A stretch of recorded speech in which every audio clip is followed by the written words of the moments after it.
जय हिंद, जय भारत, वंदे मातरम। दोस्तों, पूर्व सैनिकों के साथ या सेवारत सैनिकों के साथ आए दिन ऐसी ऐसी घटनाएं प्रकाश में आती रहती हैं या उनके ऐसे ऐसे मामले जिनको कि शासन प्रशासन बहुत आसानी से हल कर सकता है, लेकिन उन पर जो कुछ अधिकारियों की एक तरह से अनदेखी या उनको संज्ञान में उस तरह से न लेना जैसा कि उनको लेना चाहिए, उसकी वजह से सैनिकों को, पूर्व सैनिकों को, उनके परिवारों को बहुत ही यातनाएं झेलनी पड़ती हैं। आए दिन ऐसी चीज़ें प्रकाश में आती रहती हैं। आज के इस वीडियो में आप लोगों को एक ऐसी घटना से रूबरू कराना चाहता हूं जो राजस्थान के झुंझुनू जिले के पिलानी शहर की है। तो इसलिए आप सभी से निवेदन है कि यदि आपने अभी तक हमारे इस YouTube चैनल को सब्सक्राइब नहीं किया है तो कृपया सब्सक्राइब कर लें और लाइक और शेयर करें। साथ में अपने मित्रों को शेयर करते हुए चैनल को सब्सक्राइब करने के लिए प्रेरित करें, क्योंकि सब्सक्राइब करने में आपका सिर्फ 1 सेकंड लगेगा, लेकिन उससे हमें काफ़ी सपोर्ट मिलता है और हम मोटिवेशन मिलता है, जिससे कि हम आप तक और भी जानकारियाँ देते रहें। और साथ ही बेल आइकॉन दबाकर जो बेल आइकॉन दबाएंगे तो आपको हमारे वीडियोस जो है उनके नोटिफिकेशन आपको मिलते रहेंगे और आसानी से आप उन्हें देख पाएंगे। तो आइए दोस्तों, हम पूर्व सैनिकों और सैनिकों की समस्याओं पर कुछ चर्चा करते हैं। आए दिन ऐसा तो देखा गया है कि कई बार पुलिस प्रशासन के साथ पूर्व सैनिकों की समस्याएं होती हैं, क्योंकि हो सकता है वो शासन प्रशासन के लोग जिस भाषा शैली में, जिस याचना के साथ वो चाहते हैं कि उनके सामने एक सैनिक अपनी समस्या को रखे, हो सकता है हमारे सैनिक भाई उस तरह से न रख पाते हों या उनकी वो बात समझ में नहीं आती है या क्या कारण है कि उनके साथ इस तरह की दो घटनाएं होती हैं। अब इसके साथ ही कई बार ऐसा होता है कि आजकल सड़कों का चौड़ीकरण, नई सड़कों का बनना, ये जो इंफ्रास्ट्रक्चर का डेवलपमेंट देश में हो रहा है, ये देश की प्रगति के लिए बहुत अच्छी बात है। लेकिन साथ ही साथ जब इसी प्रगति के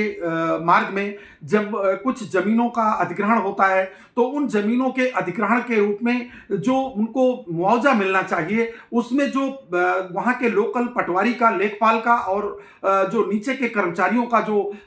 हाथ होता है, उसकी वजह से जो लोकल लोग हैं वो तो अपना काम कर लेते हैं, लेकिन सेना में काम कर रहे लोगों को इस तरह की समस्याओं को झेलना पड़ता है और इससे दो चार होना पड़ता है। उनको कई बार उचित मुआवजे भी नहीं मिल पाते हैं। तो आज मैं आपको एक ऐसी घटना का उदाहरण देना चाहता हूं जिससे कि आपको यह समझ में आएगा कि इस तरह की घटनाएं कभी भी, कहीं भी और किसी के भी साथ हो सकती हैं। ये घटना पिलानी शहर की है, जो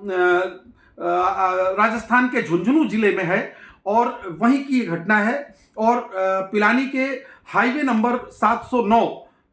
की घटना है। आज सुबह ये देखा गया, आज नहीं, ये एक्चुअली 2 दिन पहले की बात है। मुझे सोशल मीडिया से जो जानकारी मिली है उसके आधार पर मैं आपको बता रहा हूं कि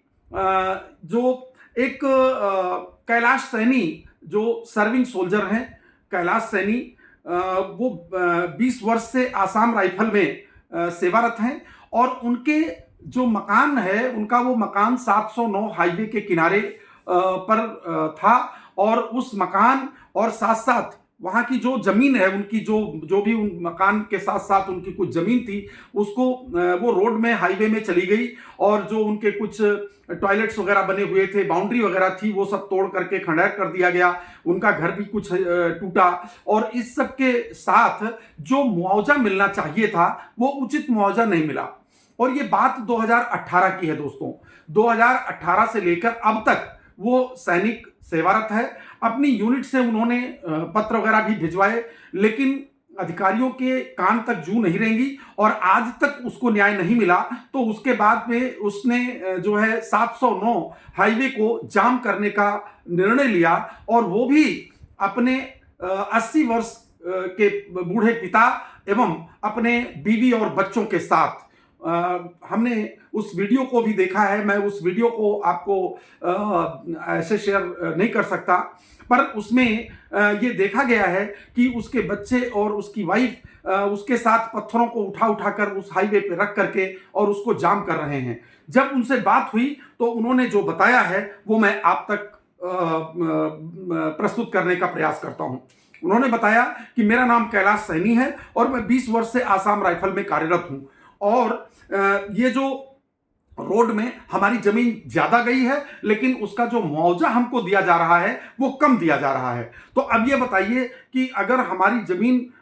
ज्यादा गई है और कम जमीन का मुआवजा हमें दिया जा रहा है, जो हमारे टॉयलेट वगैरह जो तोड़े गए, जो बाउंड्री वाल वगैरह तोड़ी गई, उसका मुआवजा भी उसमें शामिल नहीं किया गया है, तो मैं उसको कैसे ले लूं? ये तो मेरे लिए बहुत दिक्कत की बात है। और 2 साल से वो किराए के घर में रह रहा है, जो है उसका परिवार, और वो इधर उधर चक्कर काटते काटते अधिकारियों के पास जा जाके एप्लीकेशंस दे दे करके थक गया है। और इसके बाद जो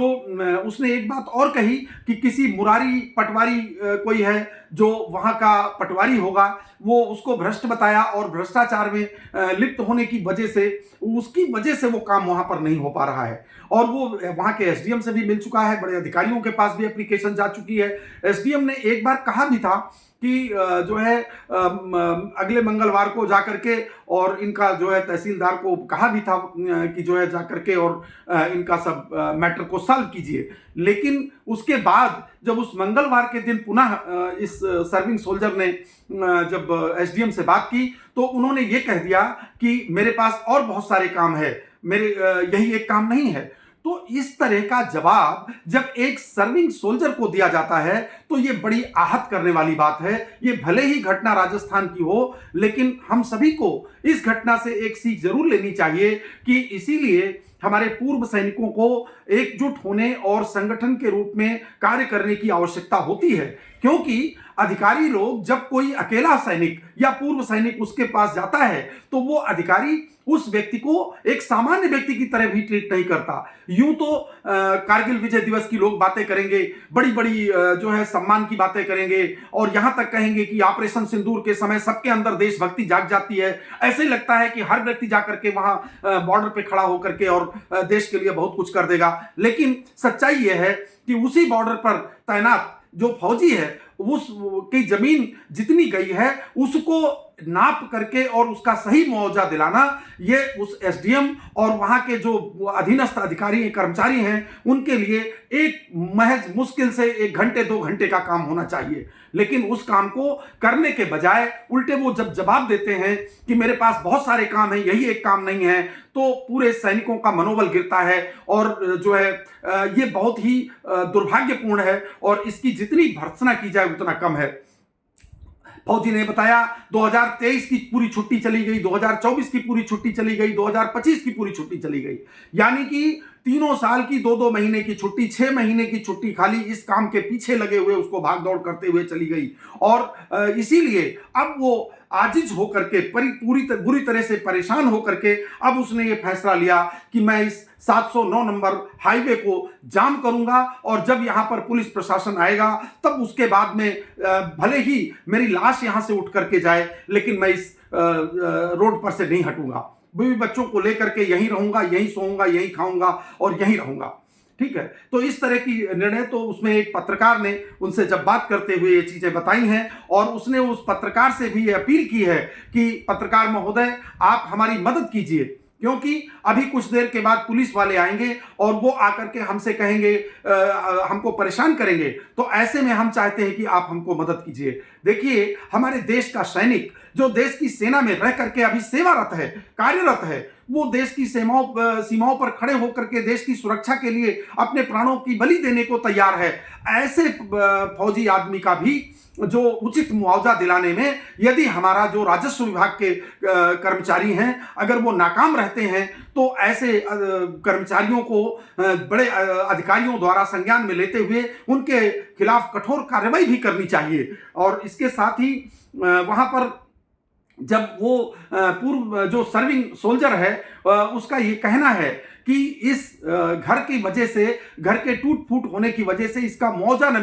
मिल पाने की वजह से मैं अपना घर नहीं बना पा रहा हूं और उसकी वजह से हमारे परिवार को एक जो है किराए के मकान में रहना पड़ रहा है। तो ये बहुत ही दुर्भाग्यपूर्ण है। तो ऐसी स्थिति में दोस्तों मैं एक ही चीज कहना चाहता हूं कि जो है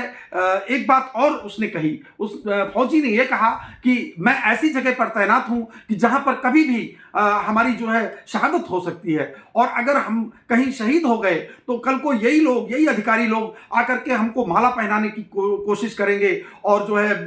सांत्वना देंगे। तो हमें नहीं चाहिए इनके माला वगैरह, कोई हमें माला पहनाने के लिए ना आए और कोई सांत्वना नहीं चाहिए हमारे परिवार को, किसी प्रकार के कोई पैसे रुपए नहीं चाहिए। जब हमारे जीते जी आप हमारे लिए कुछ नहीं कर रहे हैं तो शहीद होने के बाद, मरने के बाद माला पहनाने के लिए क्यों आते हैं? तो ये एक ऐसी भावुक अपील थी, इसको सुनकर के मुझे लगा कि मैं इस वीडियो को बना करके आप लोगों तक शेयर करूं, और जिससे कि हम लोग इस चीज को महसूस करें कि क्या हमारा समाज इतना जो है मतलब संवेदनहीन हो गया है, और इसी समाज के पले पढ़े जो अधिकारी बन गए हैं लोग, उनके अंदर उस देश प्रेम की भावना क्यों नहीं है, राष्ट्र प्रेम की भावना क्यों नहीं है कि राष्ट्र के हित में जो सिपाही हमारे देश की रक्षा के लिए आज भी अपने प्राणों की न्यौछावर देने के लिए तैनात हैं, तो उनको हम उनके कामों को सही ढंग से संपादित करने का काम क्यों ना करें। तो इसलिए दोस्तों इस वीडियो के माध्यम से मैं कम से कम उत्तर प्रदेश के सभी जो है जितने भी प्रशासनिक अधिकारी एवं कर्मचारी हैं उन सबसे ये अपील करना चाहता हूं